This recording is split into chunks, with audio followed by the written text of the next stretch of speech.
어린 시절에 트라우마가 있는 사람들은 현재도 여전히 어려움을 겪으면서 사는데, 정작 나는 내가 왜 그런지도 모르고 어떻게 벗어나야 되는지도 모르고 자꾸 눈에 보이는 행동만 고치려고 해.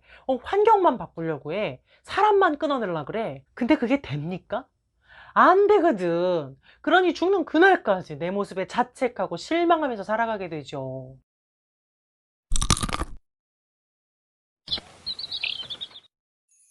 여러분은 과거에 상처가 있나요? 없나요? 있긴 하지만 너무 가벼운데 라고 생각하거나 난 상처가 전혀 없는데 라고 생각하는 사람도 있어요. 근데 이상하게 현재 사는 게 굉장히 힘들고 스트레스도 많이 받고 해결되지 않은 나의 이슈들이 있거든요. 사실 사람은 살면서 참 많은 상처를 받아요. 특히 나이가 어릴 때일수록 굉장히 상처가 치명적이거든요. 그 사건이 있었을 때 느꼈던 그 어린아이의 그 엄청난 감정 덩어리하고 그때 느꼈던 이 신체 증상이 함께 저장이 돼요. 파편으로 함께 저장돼. 어디에? 무의식에 혹은 잠재의식에 저장이 되죠. 몸이 기억하고 이 세포 하나하나가 기억하고 있기 때문에 비슷한 상황을 만나면 몸이 떨리고 뭐 어디 막 손 잡아 뜯고 입술 깨물고 어깨랑 막 등 굳어버리거나 갑자기 배가 아프거나 체하고 심장이 막 두근두근두근 막 이런 증상들이 올라옵니다. 아니면 아예 모든 걸 다 차단하고 느끼지 않고 아프지 않고 정서적으로 메마른 사람이 돼서 자기 마음 딱 외면하고 돌보지 않고 살아요. 그러다가 어느 날 한 번에 팍 터지죠. 근데 몰라요. 왜? 자기 상처 덮었거든. 괴로우니까 덮는 거예요. 그러니까 일종의 생존 방편이었던 거죠. 그래서 자기는 상처가 없고 다 행복했고 완벽했다고 그렇게 말하는 사람 중에 현재는 문제가 심각한 사람이 많습니다. 근데 그것도 자기 문제인 줄 몰라. 다 남 때문에 그런 줄 알아. 그럼 보통 어디서 상처를 받게 될까? 상당 부분 부모에게서 받습니다. 이 책에서는요, 트라우마를 가진 사람들은 보통 어떤 부모 밑에서 자랐는지 아니 뭐 6가지 정도로 설명을 하고 있어요. 첫 번째는 아이의 현실을 부정하는 부모. 예를 들어서 애가 삼촌한테 성추행을 당했는데 야, 삼촌은 네가 예뻐서 그러는 거야. 이런 식으로. 아이가 선생님한테 모욕을 당했는데 선생님은 다 너 잘 되라고 너 생각해서 그런 거야. 이런 식으로 아이가 당한 아픔과 현실을 부모가 부정하는 거죠. 이렇게 큰 아이는 마음이 공허합니다. 그리고 타인에게 맞추기 위해서 자기 현실을 부정해요. 하하하 네가 괜찮으면 나도 괜찮아 하면서 자기를 희생시키고 과도하게 이타적으로 살아갑니다. 다 맞춰준단 말이야.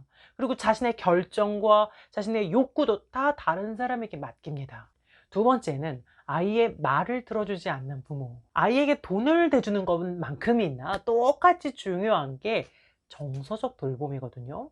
똑같이 중요해요. 근데 많은 부모들이 돈만 벌고 아이의 말을 들어주지 않죠. 아이가 떠드는 말에 귀를 기울이지 않고 눈을 맞추지 않아. 핸드폰만 보면서 자기 할 일만 하고 막 대화랍시고 훈계만 하고 잔소리만 해요. 그러면 아이는요, 애착 대상과 정서적인 차단이 된 채로 커요. 그래서 사람들하고 친밀한 소통을 할 수가 없게 되고 스트레스 사건이 있을 때 이 자기 안에 정서적인 자원이 없기 때문에, 즉 자기를 공감해 주고 위로해 줄 수 있는 힘이 내 속에 없기 때문에 그냥 사건을 만났을 때 그냥 훅 무너져 버리게 됩니다. 세 번째는 아이를 통해서 대리만족을 하는 부모. 그러니까 부모가 열등감과 피해 의식이 있는 경우에, 그렇죠? 아이를 성공시키는데 혈안이 되어 있어요. 이렇게 큰 아이는 자기를 잃어버리기 때문에 내가 없어. 그래서 우유부단하고 무기력해지거나 반대로 완전 성공에 막 강박적으로 집착하는 사람이 되기도 합니다. 그리고 항상 넌 어떤 사람이 되어야 돼, 이렇게 커야 돼 라는 어떤 그런 압박 속에서 살았기 때문에 자신의 직관이나 자신의 판단력을 믿지 못하고 늘 다른 사람에게 피드백을 얻으려고 그래요. 그리고 끊임없이 어떤 권위자나 안내자를 찾아다니게 됩니다. 나를 지도해 줄 사람. 네 번째로 경계를 보여주지 못하는 부모. 그러니까 예를 들어서 아이의 가방을 뒤지고 말도 없이 카톡을 열어보고 아이의 친구들한테 전화해서 사생활 캐고 막 방문 닫지 못하게 합니다. 모든 관계는 건강한 바운더리라는 게 있거든요. 부부는 일심동체? 그딴 게 어딨어. 바운더리 반드시 있어야 돼. 일심동체 안 돼. 친밀과 융합은 다르거든요. 그러니까 융합이라는 건 완전 그냥 떡이 된 거고, 친밀은 건강한 애착 관계를 가지고 상호 소통하는 거죠. 사람이 떡이 되면 어떻게 해? 사람이 돼야죠. 부모가 경계가 없이 아이의 삶에 마음대로 막 침범하게 되면요, 아이는 트라우마를 갖게 됩니다.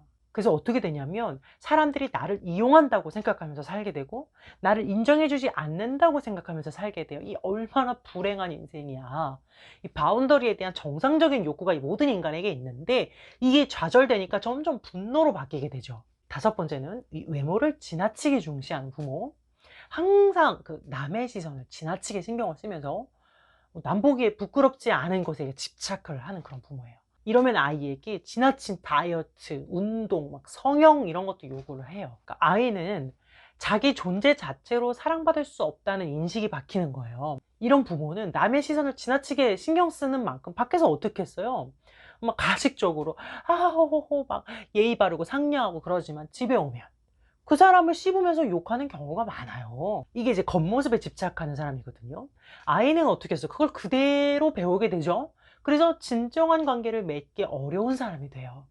그러면서 끊임없이 남과 자기를 비교하는 사람이 돼요. 그리고 이 겉모습에만 집중하면서 내 안에 진짜 문제를 외면하고 겉에만 치중하면서 살아가는 사람이 됩니다. 마지막 여섯 번째는 감정을 조절하지 못하는 부모. 화가 나면 던지고 소리 지르고 집 나가고 막 문 쾅쾅 닫고 이런 부모님들 있죠? 그러면 아이는 그와 똑같이 감정 조절 못하고 정서에 대한 이 회복력이 매우 떨어지게 됩니다.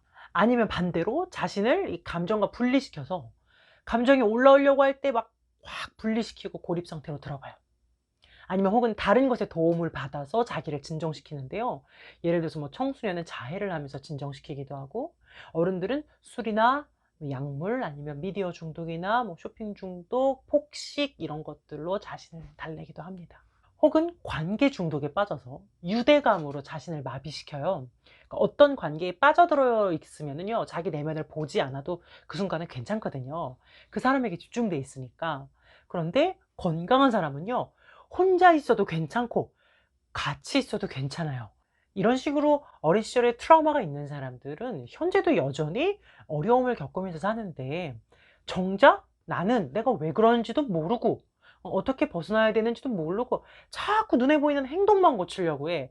환경만 바꾸려고 해. 사람만 끊어내려고 그래. 근데 그게 됩니까? 안 되거든. 그러니 죽는 그날까지 내 모습에 자책하고 실망하면서 살아가게 되죠. 그러면 어떻게 해야 될까? 벗어나야죠. 사건은 없앨 수 없어요. 이 트라우마, 그 과거는 지울 수가 없어요. 근데 감정은 해소할 수 있어요.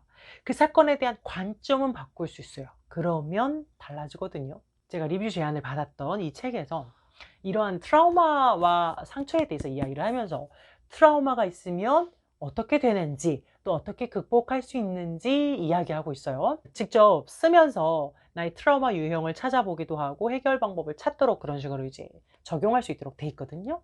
그리고 이 저자 본인이 스스로 트라우마를 극복한 그런 비결들을 이야기하고 있습니다. 뉴욕타임즈 베스트셀러 1위를 차지했다라고 하더라고요. 그래서 그만큼 많은 이들이 도움을 받은 책이라는 거겠죠. 그래서 저도 우리 구독자분들께 도움이 되겠다는 생각으로 소개를 하게 됐습니다.